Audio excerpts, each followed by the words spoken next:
Leader साहब, आपको लगता है कि अब बानी पीटीआई की रिहाई मुमकिन नजर आ रही है?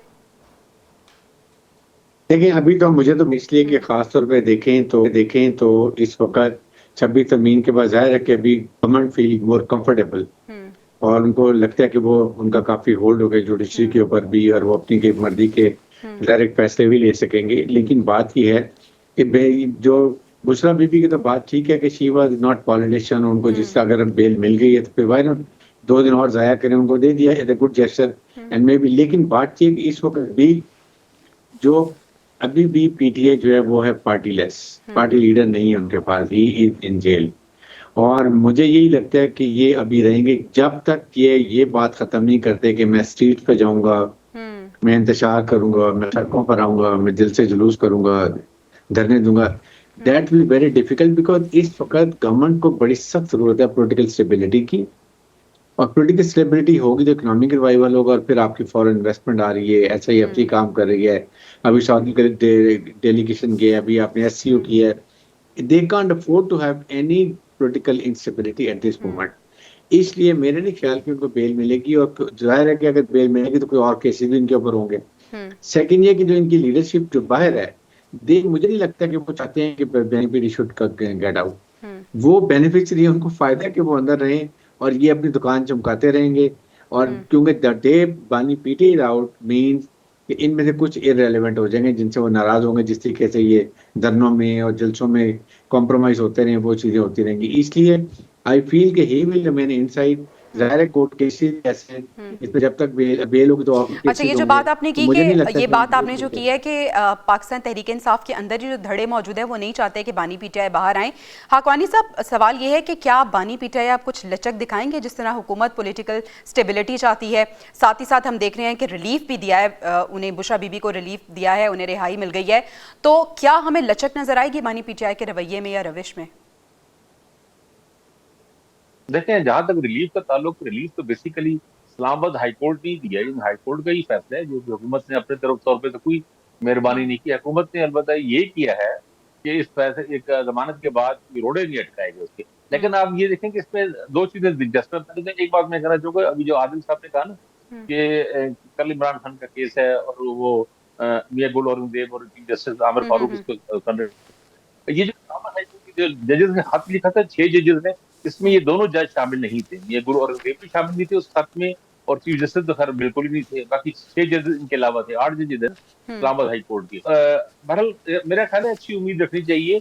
और क्योंकि बानी पीटीआई को अगर वो रिहा होते हैं या उस तरफ अगर कोई पेशरफ हो रही है या अगर पीछे अगर बिहाइंड द सीन भी कोई बात हुई है तो ये अच्छी बात है इससे, क्योंकि टेंशन रिलीज होगी। क्योंकि हमें इस वक्त सियासी इस्तेकाम चाहिए। ये जो तरमीम होगी उसके बाद हुकूमत एक खासी हद तक सेफ हो गई, अपील कर रही है अपनी। लेकिन इसमें एक पॉइंट और है, इस पर गौर करें कि बुशरा बीबी लाहौर नहीं है, वो जमा पार्क नहीं गई, बनी गाला में भी नहीं रही, जमा पार्क की पिशावर गई है। पिशावर जाने का जो मकसद बजाय तो ये नजर आ रहा है कि वहां पर उनकी सूबाई हुकूमत है तो पुलिस केस उसमें तो नया नहीं बनेगा। यानी थोड़ा सा उनको प्रोटेक्शन होगी, शायद उनको ये खतरा हो गया अगर वो लाहौर आएंगी तो लाहौर में पंजाब पुलिस की तरफ से या पंजाब हुकूमत की तरफ से और नया केस डाल के ना उनको पकड़ लिया जाए या कुछ किया जाए। अगर ये मामला अगर उतने ही सीधे होते तो उनको भी लाहौर आ जाना चाहिए था ना, अगर पूरी सब चीजें तय हो गई हैं। सब चीजें मतलब तय नहीं हुई है अगर, लेकिन हुकूमत की तरफ से भी एक अच्छा एक मुस्बत जेस्चर है।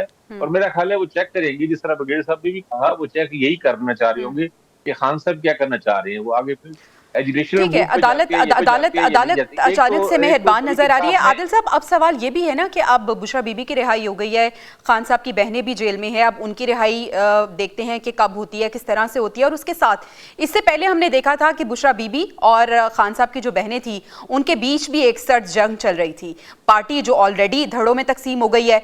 क्या देख रहे हैं, बानी पीटीआई जब तक बाहर नहीं आते तो ये सिलसिला ऐसे ही रहेगा? देखिए, जो बुशरा बीबी की मुदाखलत हमने देखी है, उनके सोशल मीडिया जो पीटीआई का बड़ा स्ट्रॉन्ग जो है वो धड़ा है और जिसकी वजह से ही तहरीक इंसाफ को बड़ी पजीराई मिली, मकबूलियत मिली। तो वहाँ पे जो है बुशरा बीबी का इन्फ्लुएंस बहुत ज़्यादा है और वो आपको, हमने बहुत सारी ऐसी ऑडियोज़ सुनी हैं जिसमें वो हदायत दे रही हैं ट्रोलिंग करने की कि किसको किस तरह से निशाना बनाना है। तो अब वो रिहाई के बाद उनका क्या किरदार होगा, ये सबसे इम्पोर्टेंट है। वो पार्टी पॉलिसीज़ पे इन्फ्लुएंस करेगी, क्योंकि वो एक तवील अरसे की जेल काट के आ रही हैं, तो उसमें अब उसके अंदर से क्या लेके आ रही हैं हदायत, और किस तरीके से पार्टी के अंदर अपना इन्फ्लुएंस लेके जाएंगी, किस तरह से जो है वो पार्टी की जो दिगर पार्टी तो ऑलरेडी उनकी बहुत सारी इंतशार का शिकार है, और उसमें जो इन्फ्लुएंस है वो जो मुल्क से बाहर बैठे हुए लीडर्स हैं उनका इन्फ्लुएंस है, वो इंतशार वो लीडर्स उनकी कोशिश है कि पाकिस्तान के अंदर इंतशार फैले, और उसी के नतीजे में हम देखते हैं कि हर दूसरे दिन जो है वो हड़ताल की कॉल आती है। तो अब वो केपी हुकूमत के ज़ेरे निगरानी मौजूद होंगी वहाँ पर, तो देखते हैं कि वो आने वाले दिनों में पार्टी पॉलिसी पर पार्टी रहनुमाओं को किस तरह से हैंडल करेंगी, किस तरह से डायरेक्शन देगी। और दूसरी चीज ये है कि जो इमरान खान की बहनें हैं वो उनका रिएक्शन तो आता रहा है, लेकिन उनका पार्टी की जो पॉलिसीज हैं उन पे उस तरह से इन्फ्लुएंस कभी भी नजर नहीं आया। तो अब बुशरा बीबी का इन्फ्लुएंस हो रहा है, अब देखते हैं कि वो किस तरह से बुशरा बीबी का किरदार अब देखना है कि उनका क्या किरदार रहता है, किस तरह से आगे वो पार्टी पॉलिसी के साथ चलती हैं, या एक नया बयानिया उनकी जानिब से बनाया जाता है। लेट्स सी कि क्या होता है। ब्रिगेडियर साहब, आप क्या देख रहे हैं पाकिस्तान तहरीक इंसाफ में, जो हमने पहले भी देखा कि पहले ही फॉरवर्ड ब्लॉक बने हुए हैं, अब बुशरा बीबी जब बाहर आई हैं तो किस तरह से वो इस पार्टी को लेकर चलेंगी, क्या कुछ हमें तब्दीलियां नजर आ सकती हैं पार्टी में? देखिए, ज्यादा तो बुशरा बीबी जो है मेरे ख्याल में वो एक्टिव पॉलिटिक्स पे तो नहीं होंगी, मैक्सिमम वही सोशल मीडिया को जो हैंडल करती है उसको करती रहेंगी, लेकिन अदरवाइज तो जो बाकी लीडरशिप है वही करेगी। उसमें आपको ज्यादा नॉइज नजर आते हैं, और जो कि बहुत एक्टिव है, बल्कि कई जगह पर कंट्रोवर्सी भी बारे में आई है। सेकेंड ये कि देखिए, रिलीफ की बात ये कि अगर बुशरा बीबी को ये पता होता कि बानी पीटी को भी रिलीफ मिलने वाला है, कोई हालात बेहतर हो रहे हैं, then she should not have gone to Peshawar, बल्कि वो सीधा लाहौर जाती, बड़े आराम से धरने थे, जमान पाक में रहती। दैट मीन कि शी डजंट, अभी ये ऐसा नहीं लगता कि उनको कोई बेनिफिट को रिलीफ मिलेगी, और वो इसीलिए पेशावर चले गई हैं अपने आप को सेफ जगह पे रखने के लिए, ताकि उनको कोई अरेस्ट ना हो और केस ना बन सके, इस कॉन्टेस्ट में गई है। बट बानी पीटी के लिए सबसे जो अच्छी ऑप्शन है, अगर उनको रेमेडी मिलती है कोर्ट से, then he should go and contest by elections, become member MNA, and then please go to national assembly के अंदर जाके constructive role as a opposition leader का अदा करें, और साथ ही साथ आपके जो 47 के जो केसेस हैं उनको परसू करें कोर्ट के थ्रू। अगर वहां से उनके आपके एमएनए को रिलीफ मिल रहा है, then you might have majority in your own parliament के अंदर, देन आपके पास जो ऑप्शन है डेमोक्रेटिक, आप वोट ऑफ कॉन्फिडेंस लें। लेकिन इस तरीके से आपको कभी भी रिलीफ नहीं मिलेगी कि आप कहेंगे मुझे निकालेंगे, मैं स्ट्रीट पे जाऊंगा, मैं स्ट्रीट पावर इस्तेमाल करूंगा, मैं धरने दूंगा, मैं जुलूस निकालूंगा, गाली दूंगा, इंतशार दूंगा। Government can not afford it. ठीक है, यानी जो मज़ाहमत की सियासत की रविश है वो पाकिस्तान तहरीक इंसाफ को चेंज करने की जरूरत है।